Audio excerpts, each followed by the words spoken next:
आप एक बहुत अच्छे पोजीशन को होल्ड करती है मैम और इसके साथ आप और सर काफ़ी स्पिरिचुअल भी है। और आजकल की जो फास्ट लाइफ है, अगर पेरेंट्स की बात करें तो अपने बच्चों को टेक्नोलॉजी के साथ जोड़कर साथ ही साथ वो स्पिरिचुअल कैसे बना सकते हैं? मैं ना एक चीज जरूर आपसे शेयर करना चाहूंगी। हम्म। डॉक्टर अब्दुल कलाम जो अपनी किताब है उसमें जो सबसे प्यारी बात वो लिखते हैं, हम्म। ये लिखते हैं कि जो साइंस है हम्म। उसका और स्पिरिचुअलिटी का कोई कॉन्ट्राडिक्शन है ही नहीं। Okay. There is no contradiction. और ऐसा बिल्कुल नहीं माना जाना चाहिए कि साइंस जो है वो इंसान को स्पिरिचुअलिटी से दूर लेके जाती है। एक हिस्ट्री के कैरेक्टर मतलब इंडिया के जो यूथ आइकन है जिनके बर्थडे पे नेशनल यूथ डे मनाते हैं, स्वामी विवेकानंद। अब स्वामी विवेकानंद जी का ही उदाहरण ले लीजिए। He was a spiritual giant, he was an intellectual giant. तो उस समय के हिसाब से वो वन ऑफ द मोस्ट, आज के हिसाब से भी, नॉट दैट टाइम, आज भी लोग आज भी he is an icon. Subhash Chandra Bose कहते थे कि सिर्फ उनका एक फोटो देखने के बाद, स्वामी जी का अगर वो फोटो देखते थे बोस साहब, तो उनको एनर्जी मिलता था। ओके। और वो मोटिवेट होते थे। और उनकी जो स्पीच और कहना और लर्निंग और जो उसका तो अलग सा बात है। तो मुझे ऐसा लगता है फर्स्ट ऑफ ऑल हमें अपने दिमाग में ये चीज बिठानी चाहिए कि अच्छी पोस्ट पे अगर कोई है और स्पिरिचुअल है तो ये कोई अटेनमेंट नहीं है, मैंडेटरी है। राइट। क्योंकि हमारा तो जिस तरह का स्ट्रेस है तो हमारा तो डिस्चार्ज बहुत जल्दी हो जाएगा। तो हमें वो बैटरी का चार्जर तो बार बार लगाना पड़ेगा। जैसे मैंने पहले भी बात की प्रेस का कि हमें तो अपने बैटरी का चार्जर खुद भी लगाना पड़ेगा। और हमारे जो अगल बगल वाले हैं, क्योंकि बहुत सारे बैटरी डिस्चार्ज लोग, बिल्कुल, तो उन्हें भी बैटरी डिस्चार्ज लोग को आपको सिर्फ ये नहीं है कि वी डोंट से कि leave it to God, we say that have faith, we are also doing our best. As doctor भी मैंने ये देखा, doctor treat people and God cures people. Here also police puts in the best and God honors our efforts. ईश्वर हमारे पे कृपा करते हैं और हमारे सिंसियर एफर्ट्स हमेशा ऑनर होते हैं। तो मुझे ऐसा लगता है कि बच्चों को टेक्नोलॉजी और उसका कोई कॉन्ट्रडिक्शन है, just give them simple few good habits कि सुबह उठे तो they will begin their day with a small prayer, maybe Gayatri mantra, and and their day with introspection. या उनको सोने लगे, मान लीजिए उन्होंने कुछ भी एक हैबिट किया कि शाउट किया थोड़ा सा, तो सोते वक्त जब मदर बेड टाइम स्टोरी कराते हैं तो आप छोटा सा, like I also do this ritual with my daughter. कई बार बच्चे को पब्लिकली कभी भी ह्यूमिलेट नहीं करना चाहिए। कोई चीज आपको गलत भी लग रही है तो आई थिंक पब्लिकली आप जस्ट सोच के कि इसका हाइट और साइज होता है, आप पब्लिकली उनको ह्यूमिलेट करते हैं, वो नहीं करना चाहिए। मान लीजिए कि मुझे यही चीज इनअप्रोप्रिएट लगी कि उन्होंने बहुत मीठा खा लिया या किसी चीज की जिद की, तो मैं उनको वहां ह्यूमिलेट नहीं करूंगी। सोने से पहले उन्हें हल्का सा प्यार से बोलूंगी कि बेटा आज आपने मम्मा से ऊंची आवाज में बात की, आपको लगता है कि ये ठीक था? Okay. And the child will say no. और वो चीज आप बच्चे के साथ भी कीजिए, अपने साथ भी कीजिए, खुद से बैठ के कि आज मैंने दिन में ये एक पर्टिकुलर बिहेवियर था या वो था, ये this was not proper, right. या मैंने आज दिन में इस पर्टिकुलर एस्पेक्ट को लेके बहुत नेगेटिविटी अपने मन में लिया लाई। कई बार हम बहुत ओवर थिंक भी करते हैं, बहुत प्रोक्रेस्टिनेट करते हैं। Was it okay? तो आपको फिर इंट्रोस्पेक्शन एंड सोने से पहले अगेन ऑफर अप। सो सुबह उठते से और शाम को सोने से पहले अगर केवल ये 2 वक्त भी प्रेयर करें और हमेशा ग्रेटिट्यूड के इमोशन में रहे कि भगवान ने हमें साफ पानी दिया है, साफ हवा दी है, तो that will build your respect towards life, that will increase your patriotic spirit and make you a better person. Actually मुझे लगता है ना, लोग स्ट्रेस में उठते हैं, स्ट्रेस में सो जाते हैं। और जहाँ तक मैं लाइफ को ऑब्जर्व करती हूँ कि आप सुबह उठो, भगवान का नाम लो, एक छोटा सा प्रेयर जैसे आपने कहा वो करो, और रात को सोने के टाइम में आपके साथ बहुत सारी अच्छी चीजें भी होती है, हर रोज होती है। आप उन चीजों को याद करो कि आज आपके साथ अच्छा क्या हुआ, आज मैंने अच्छा खाना खाया, आज मैंने अच्छी मूवी देखी, आज मैंने अच्छे से किसी से बात किया, आज मुझे कुछ अच्छा गिफ्ट मिला, कुछ ना कुछ अच्छी चीजें होती है। या मैंने हस्बैंड के साथ अच्छा टाइम स्पेंड करा, तो आप उन चीज़ों को याद करके ग्रेटिट्यूड फील करो। लेकिन मोस्ट ऑफ द पीपल क्या करते, आज तो बॉस ने सुना दिया, आज तो बीवी ने ऐसा कह दिया, मतलब सिर्फ नेगेटिव थॉट्स के साथ वो सोते हैं और नेगेटिव थॉट्स के साथ उठते हैं। और कहीं ना कहीं ये चीज़ें भी बच्चों पे हम लोग ट्रांसफ़र कर देते हैं। मेरा एक छोटा सा मैथमेटिकल कैलकुलेशन है, मैं आपके साथ वो शेयर करूँगी। सपोज मेरी एक वर्क प्लेस पे फ्रेंड है, मेरी उनसे बहस हो गई।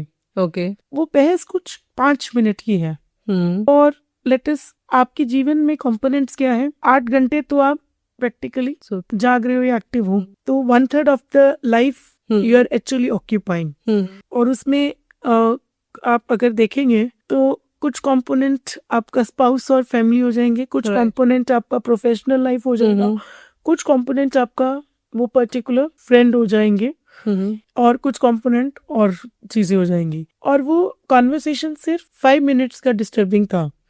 अब वो जो से 5% of the life energy and importance at any given point of time, अब उस 5 को 95 में हम लोग खुद लेके जाते हैं। राइट। समझ रहे हैं कि वो, और आपको ये भी कंफर्म नहीं है कि आपको तो सिर्फ अपना पर्सपेक्टिव पड़ा पता है। सपोज आपने मुझसे आके कह दिया कि आप तो आज अच्छे से ड्रेसअप नहीं होके आए, और आपको ये मैंने एज्यूम किया कि आपने ये बात मुझे ह्यूमिलिएट करने के लिए की है। संभवतः आपने एक फीडबैक दिया हो, तो वो 5% जो कि सिर्फ मेरे मन का कम्युनिकेशन है, उसको मैं 95 तक लेके जाती हूँ। That is where the problem is. Right. और जीवन, बहुत ज्यादा जीवन इस पे निर्भर नहीं करता कि आप मेरे बारे में क्या सोच रही हैं, ये इस पे निर्भर कर रहा है कि मैं आपके बारे में क्या सोच रही हूँ। क्योंकि मुझे आपके साथ तो बहुत कम समय रहना है, बिल्कुल, मुझे सबसे ज्यादा अपने खुद के थॉट्स के साथ रहना है। बिल्कुल, that is the most important thing. This I tell to all the women also कि भाई आप ये मत सोचो कि आपकी मदर इन लॉ, आपके हस्बैंड या क्या आपके बारे में सोचे, अनलेस वो चीज बहुत ही कुछ मतलब फिजिकल थ्रेट है, बहुत खराब है। आप ये बेतुकी बातों में अपना टाइम मत वेस्ट करो। अगर आप खुद से एक पॉजिटिव वाइब्रेशन जनरेट कर रही हो, आप अल्टीमेटली उस वाइब्रेशन के साथ रह रहे हो। The person whom you spend the most time with is you yourself. Then comes anyone next. तो लोगों की बात का इम्पैक्ट आपको खुद पर नहीं होने देना है। आप अपने थॉट्स के साथ, अपने वाइब्रेशंस के साथ आप रहो, क्योंकि लोगों को आप चेंज नहीं कर सकते हो। बिल्कुल। और उनके एक बी लाइक फिल्टर, एंड जो आपको अच्छी फीडबैक मिल रही है आपको, हमें इंटरनली जब हम आत्म मंथन करते हैं, हमें पता होता है कि यार ये वाली बात जो है ये उन्होंने ठीक कही और सोशली अप्रोप्रिएट तरीके से कही। अगर आपको मान लीजिए कोई इनअप्रोप्रिएट करता है, तो there is a very nice way of communicating it. उसको आप बहुत प्रेम से यू कैन ऑलवेज कम्युनिकेट कर सकते हैं कि मुझे सपोज ये चीज अच्छी नहीं लगी। और मुझे लगता है कि अगर आप उसे डिग्निफाइड वे में कम्युनिकेट करते हैं तो उसका रिजल्ट भी अच्छा आता है। बिल्कुल बिल्कुल, आपको बहस नहीं करनी है। ट्रू। मोस्टली आजकल पेरेंट्स का भी देखा जाता है कि वो बच्चों को स्क्रीन टाइम बहुत ज्यादा वो देते हैं ताकि उनकी लाइफ जो है वो थोड़ी सी स्मूथ रहे। तो इस पे आपकी क्या राय है? एक्चुअली बच्चे वो बिल्कुल नहीं करते जो आप उनसे कहेंगे कीजिए। Okay. The kids don't do what you tell them to do. वो ऑपोजिट ही बोले, वो वॉच करते हैं आपको। Children are very keen observers, तो children do what they see you doing. Right right. तो एक्चुअली हम बच्चों के लिए बहुत कंप्लेन करते हैं कि इनका बहुत ज्यादा स्क्रीन टाइम है, बट प्रॉब्लम ये है कि हमारा खुद का स्क्रीन टाइम बहुत ज्यादा होता है। हम हर एक चीज के लिए मोबाइल को रेफर करते हैं इन जनरल। घर में भी एक नो मोबाइल जोन होना चाहिए, जो बहुत मुश्किल है लोगों के लिए। मुश्किल है, बट अगर हम कोशिश करेंगे, या नो मोबाइल आवर्स होने चाहिए जिसमें हम इंजॉय करें। सपोज म्यूजिक लगा के डांस कर रहे हैं हमारे घर में, जैसे एक गेम हम लोग बहुत फ्रिक्वेंटली परिवार बैठ के कोशिश करते हैं खेलने की। एक बिजनेस गेम है जिसमें आप एक डाइस रोल करते हैं और बहुत सारे शेयर होते हैं और कार्ड्स के अकॉर्डिंग आप पेनल्टीज होती हैं। तो उनको जनरली बच्चे बहुत एंजॉय करते हैं कि हमने ये शहर ले लिया, अब ये बिजनेस डील कर लिया। तो उस गेम का नाम ही बिजनेस या व्यापार है। मुझे ऐसे लगता है इस तरह से कभी कभी मुझे बहुत शौक है पेंटिंग करने का, या कुछ कैंची लेके कुछ आर्ट क्राफ्ट करने का। तो उससे लेके अगर घर में क्ले नहीं भी है तो थोड़ा सा आटा लेके आटे के हम छोटे छोटे वो टॉयज बना लेते हैं। तो ये छोटी छोटी चीजें मुझे लगता है कि उनमें आप बच्चों को एंगेज रखें। कोई बेड टाइम स्टोरी है वो पढ़ें। तो instead of complaining that the kids want mobile, let them not see us using the mobile so frequently. मतलब अगर बहुत जरूरी है तो उतना आप यूज कर लीजिए, उसके अलावा नहीं। और बच्चों को मतलब मोबाइल देना is not a good option, क्योंकि मोबाइल की दुनिया एक हाइपर रियलिटी की दुनिया है। राइट। अब ये साइंटिफिकली प्रूवन है कि बच्चों का दिमाग कुछ चीजों को प्रोसेस नहीं कर सकता। जैसे कि आप मान लीजिए एक सुपर हीरो को एक बिल्डिंग से दूसरे बिल्डिंग पे जंप करते देखिए, राइट। आप इस बात को एंजॉय कर सकते हैं एक मूवी में, परंतु आपको समझ आ रहा है कि ये एक स्पेशल इफेक्ट है, ये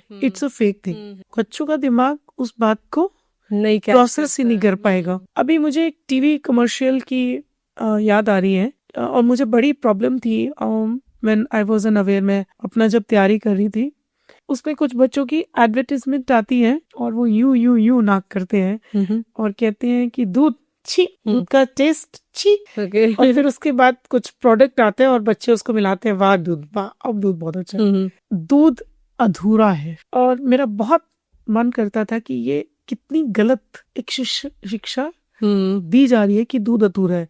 भाई जो आपका पाउडर है वो तो भाई उसमें कितना शुगर है। बिल्कुल, आपने एक मैसेज दिया कि दूध इनकम्प्लीट है विदाउट दिस, और आपने उनके दिमाग में बिठा दिया। तो आप देखिए कि मोबाइल कितना डैमेज कर सकता है। वो तो एक टीवी एडवर्टाइजमेंट थी, उसमें बहुत सारे रेगुलेशंस लगते हैं और वो हम 90s वाले बच्चों की बात है जी। अब तो ओवरफ्लो है, काफी आगे निकल गई है, इन्फॉर्मेशन का कितना ओवरलोड है। तो मुझे लगता है कि बच्चों को मोबाइल देना तो it is not the right. अभी रिसेंट का एक केस है गाजियाबाद का, जिसमें 3 सगी बहनें 9वीं मंजिल से कूद के उन्होंने सुसाइड कर लिया। कोई कोरियन गेम्स उन लोग खेलते थे तीनों सिस्टर्स मिलके। तो ऐसे में पेरेंट्स की कहाँ क्या कमी रह गई थी? आपका जो ये केस है मुझे अपने initial years of the service में लेके जाता है।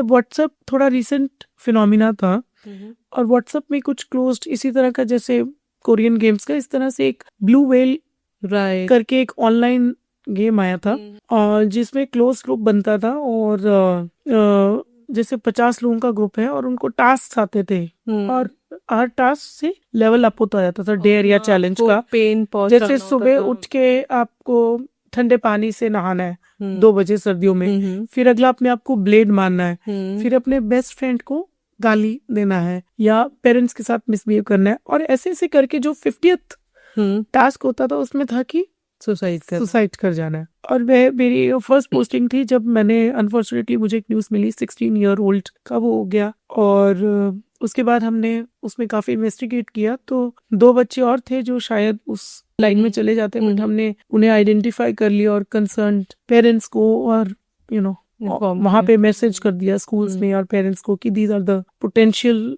Kids who are the next target. आपने कैसे पता किया है पहले से ऐसा? उनके ग्रुप्स को, मोबाइल के ग्रुप्स को टैप किया, फिर बातचीत की किससे था, फिर उनकी डायरी में बकायदा कुछ नोट्स मिले।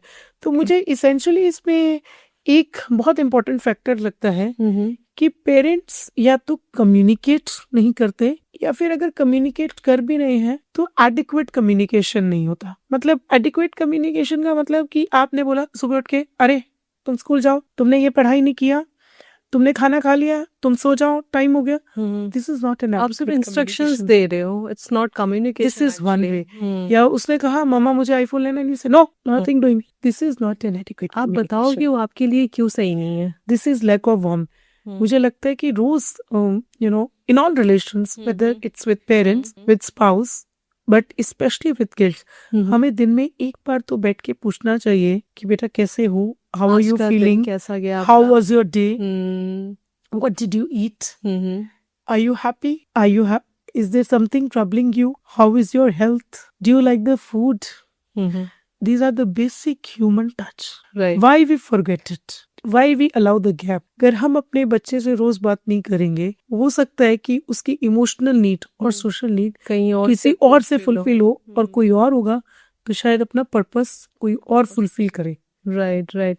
कहीं ना कहीं जो बच्चा आपसे चाहता है और आप उससे दूरी बनाते हो तो वो कहीं दूसरी तरफ डिस्ट्रैक्ट होके गलत डिसीजंस ले लेता है, ले सकता है, पॉसिबिलिटी है। क्योंकि आपका बच्चा है, रेस्पॉन्सिबिलिटीज आपकी है, आप कम्युनिकेट करो, सारे दिन की बातें और इससे आप करो, रिश्ते की खूबसूरती भी बनी रहती है। Why always to take it as responsibility? You brought the child because you wanted the child. Doesn't matter कि आप जॉब कर रहे हो या हाउसवाइफ हो, या आपकी रेस्पॉन्सिबिलिटीज है कि आपको बच्चे से कम्युनिकेट करना ही है। मैं कह रही हूँ कि अगर मान लीजिए कि आप जॉब कर रहे हैं, आप अपनी टाइमिंग को एडजस्ट कर दें, हम्म बट आप दूर पोस्टेड है तो फोन पे बात कर लें, जी वीडियो कॉल का माध्यम है, हम्म वीडियो कॉल भी नहीं लग रहा तो एक वॉइस नोट भेज सकते हैं. But it's important to stay in touch. It's important to stay connected. Right It's important to have meaningful communication with people important to you. At least आपका बच्चा खुल के अपनी बातें आपसे कर पाए. मैं हमेशा ये कहती हूँ कि अगर आपका बच्चा आपसे ही अपनी प्रॉब्लम शेयर नहीं कर पा रहा, विच मीन्स आपने बहुत बड़ा गैप क्रिएट कर रखा है. सो मैम, आज हम लोग वैल्यू ऑफ लाइफ की बात कर रहे हैं, वैल्यू ऑफ रिलेशनशिप्स की बात कर रहे हैं, एक अच्छे समाज के निर्माण की बात कर रहे हैं. तो मैं चाहती हूँ वीडियो एंड करने से पहले आप समाज को अपने एक्सपीरियंस से कुछ मैसेज दें कि आप क्या सुधार देखना चाहती है सोसाइटी में. मैं सबसे इम्पोर्टेंट 2 चीजें देखना चाहूंगी. जी फर्स्ट इज कंपैशन. जैसे कि आपने पूछा कि सर में मुझे कौन सी क्वालिटी सबसे अच्छी मिलती है, तो the first quality which everyone in this country should have is that be compassionate. Be compassionate to the animals around you. Be compassionate to the environment around you. Be compassionate to the people around you. Be compassionate to yourself, and you will see a beautiful world coming up. This is the first message. And second, don't forget to introspect. A person who doesn't introspect does not improve.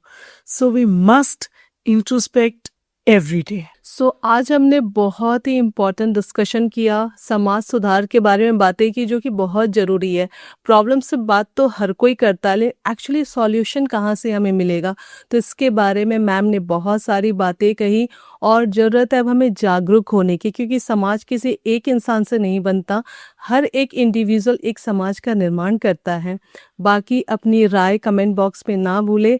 अगर video अच्छी लगी हो तो like share and comment ज़रूर करें, और साथ ही हंसते रहिए, मुस्कुराते रहिए, अपने रिश्तों को वैल्यू करें और साथ में खुद को भी वैल्यू करें, और इसके साथ साथ देश हित में काम करना ना भूलें. जय हिंद, जय भारत.